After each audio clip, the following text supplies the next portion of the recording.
সবাই রেডি হয়ে গিয়েছি, যাবো মাসির বাড়ি। বসে খুব ভালো আছো, সুস্থ আছো, আর আমিও খুব ভালো আছি। এই দেখো আমার ব্যাগ গোছানো অলমোস্ট রেডি, বিছানাপত্রে এই অবস্থা। আমি গোছাতে পারি না, আমি টাইম পাই না। যেদিন কোনো জায়গায় যাওয়ার হয় সেদিন আমার প্রচণ্ড কাজ হয়ে যায়, জানি না কি করে। যাই হোক, আমি যাবো 3টে কি কটায় বাস, আদৌ জানি না কটার সময় বাস ছাড়বে। তো টুকটাক রেডি হয়ে, তো চলো বাড়ি থেকে যাওয়া যাক। মনের ভিতরে তো খুব আনন্দ কাজ করছে, আর মনটা খুব খুশিও লাগছে, কারণ মা মাসি এদের ভালোবাসাগুলো না একটু অন্যরকমই হয়। আর সে আদর পাওয়ার জন্যই যাচ্ছি মাসির বাড়ি। আর সেখান বাড়ি থেকে টোটো পেয়েছিলাম, টোটো থেকে নেমে বাসে উঠেছি। এবার বাস ছেড়ে দিয়েছে, তারপরে যাবো, মানে এক বাসে গিয়ে নামবো মাসিদের নবীপুর বাজারে।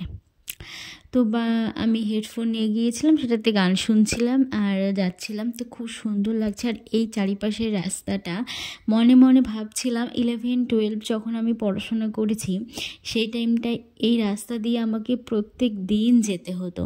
সেগুলো আজকে কত দিন পর সেই রাস্তা দিয়ে যাই।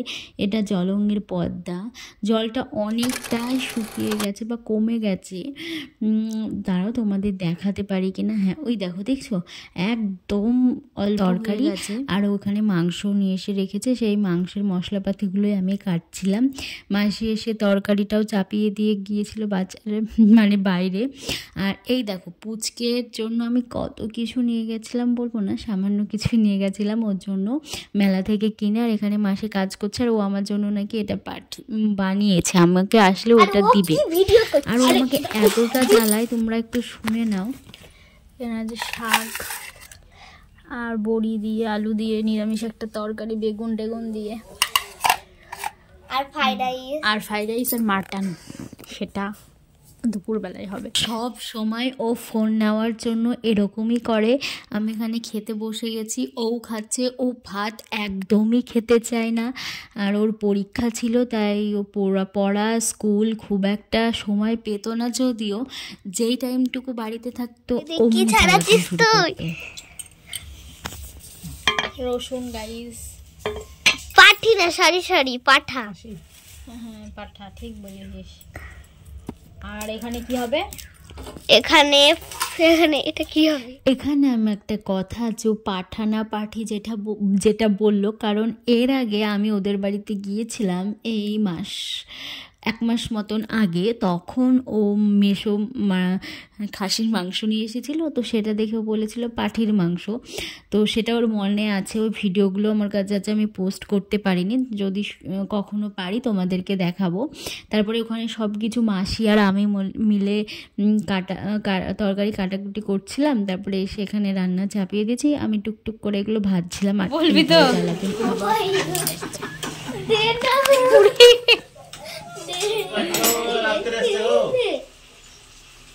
দীঘায় গিয়ে একদম প্যাঁচা হয়ে এসছে, কিন্তু কম ঝগড়া করতে পারে না, বেশ ভালোই পারে। আর মাসি এখানে মাটনটা রান্না করছে, আর ওকে সেইভাবে মেশো মোবাইল চায় না, তাই মানে আমি গিয়েছি, তাই ওকে আমার ফোনটায় ওর এত দেখার আগ্রহ, বুঝতে পারছো? যখনই থাকছে, সময় পাচ্ছে, তখনই ফোনটা দেখছে। ফ্রাইড রাইস রেডি হয়ে গেছিলো, খেতে খুব একটা খারাপ হয়নি, তবে মোটামুটি ভালোই হয়েছিল। আর তারপর এখানে মাটন রেডি, আর মাসি পরে সাদা ভাত করেছিল। আমি মাটন দিয়ে আর ফ্রাইড রাইস দিয়ে এখন খাবো, খুব সুন্দর টেস্ট হয়েছিল। আমিও এর মধ্যে টুকটাক সাহায্য করেছি মাসিকে ফ্রাইড রাইসটা করার জন্য। আমিও প্রথমবার একটু নিজের হাতেই বলতে গেলে করলাম। আর এই দেখো আবার জ্বালাতন শুরু, মাংস আর ভাত, আমি ফ্রাইড রাইস খাবো না। এখানে মাসি বিড়িগুলো সব কিছু দেখে টেকে নিচ্ছিল, আর আমি বাইরে একটু বসেছিলাম খাওয়া দাওয়া করে। তারপরে ওখান থেকে এ দেখো আমি আর দিদি, তোমার দেখা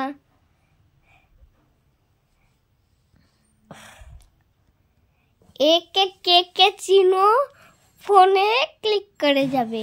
আর এখানে আমার মানে কমেন্ট করে যাবে, এখানে আমার লিপস্টিক আছে। আর যারা যারা একে ভালোবাসে লাইক করবে। কিন্তু লাইক সাবস্ক্রাইব করতে কিন্তু ভুলো না। তো বাই বাই, টাটা। পাকা বুড়ি একদম। ও যাচ্ছে পড়তে, তোমরা ভাবছো ওর ব্যাগ কোথায়? আমার কাছে। ওকে বললাম যে দে তোর ব্যাগটা আমি নিই, তুই প্রত্যেক দিন নিস। আর আমি নিয়ে বলছি যে এত ভারী তুই টেনে নিয়ে আসিস কি করে? মাসি বলছে ওই জন্যই তো তোর মেশোর গাড়িতে আসতে বলি বা পাঠাই। সত্যি বলছি, ওর ব্যাগটা এত ভারী ছিল না, মানে আমি বলছি তুই তো বইয়ের ওজনেই পুরো একদিকে কাত হয়ে যাবি।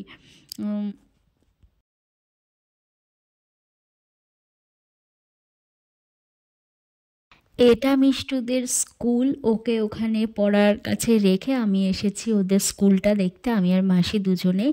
মাসি বললো চল বোনের স্কুলটা দেখিয়ে নিয়ে আসি, তাই এসেছি মাসির সাথে। ও পড়াশোনা করে চলে এসেছে, এসে এখন দই খাচ্ছে বাড়িতে।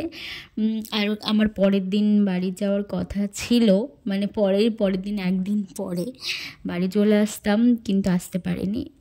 ও এখন ওর মোজা টাই সব কিছু আমাকে খুঁজে দিতে হবে, আমি পারিনি, তাই আমার পা ধরে বসেছিল। আর ও এখানে যাবে বলে গাড়ির জন্য অপেক্ষা করছিল অনেকক্ষণ পর। আর ওর কিন্তু একটা বদ অভ্যাস আছে, মেশো ওকে যতগুলোই জুতো কিনে দিক না কেন, ও ঠিক 5 থেকে 10 দিন মতন জুতোগুলো পরে স্কুলে যাবে, তারপরে সেইগুলোকে হারিয়ে থুয়ে বাড়িতে আসবে। তোমরা আর ওর নতুন জুতোগুলো রেখে কাটছিরা, পুরো মাথা মানে জুতোর মাথাটা উল্টানো এরকম টাইপের জুতোও পরে আসবে। এবারও তাই করেছে। মাসি তো রাগ করে বললো যে না কিনে দিয়ে পারে দেবো না। আর ও কিন্তু যা খুশিতে ভালোবাসে, একটা ঢাউনি হবে মন। তো যাই হোক, আমি বাড়ি চলে যাই, মাসি ডাকছে, গিয়ে খেতে বসতে হবে, কারণ অনেকটা সময় চলে গেছে এর পিছনে বকতে বকতে।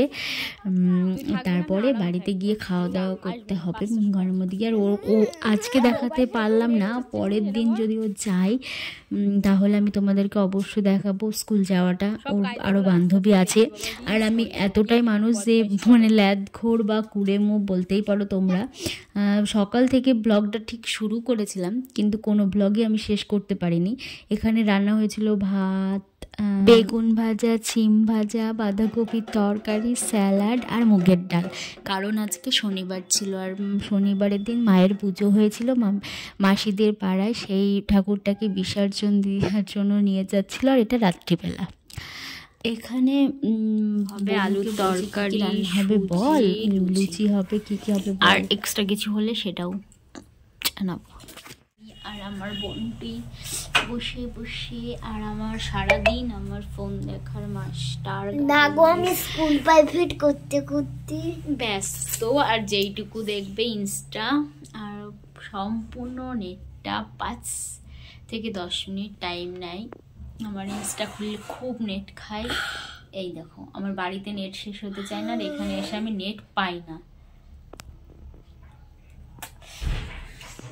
আরামসে রিল্যাক্সে খেলছে। কি বানাচ্ছিস তুই এখানে? লুচি, মিনি লুচি নাকি তোর? হ্যাঁ, হয়েছে শান্তি পেয়ে। বাবা রে, তোর আরেকটা বানা। বল এইভাবে ময়দাটাকে গোল করে নিয়ে, দিয়ে এরকম করে একটা করে হয়ে গেল লুচি। সেই লুচিগুলো খাবে কে? আমি। ও আমি লুচি ভাজা কিন্তু হেভি লাগছে দেখতে, বাবা খেতে দেবো।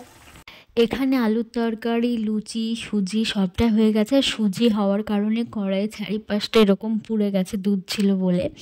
আর এখানে মাসির লুচি ফুলকো ফুলকো লুচি ভাজছে, আর সেই লুচি ভাজার গন্ধ প্লাস লোভ কোনোটাই আমি সামলাতে পারছিলাম না। অমনি মাসির কাছ থেকে একটা লুচি তুলে নিয়ে খেতে শুরু করলাম। আমি আর মিষ্টু দুজনে খেয়েছি, তোমাদেরকে দেখাবো। আর তার আগে দেখাই যে মিষ্টু পুটকি লুচি একটা ও যেগুলো বেললো বসে বসে, সেইগুলো এখন ওকে ভেজে দিতে হবে। ও নাকি সেই লুচিগুলোর বাবাকে খেতে দিবে, মানে মেশোকে।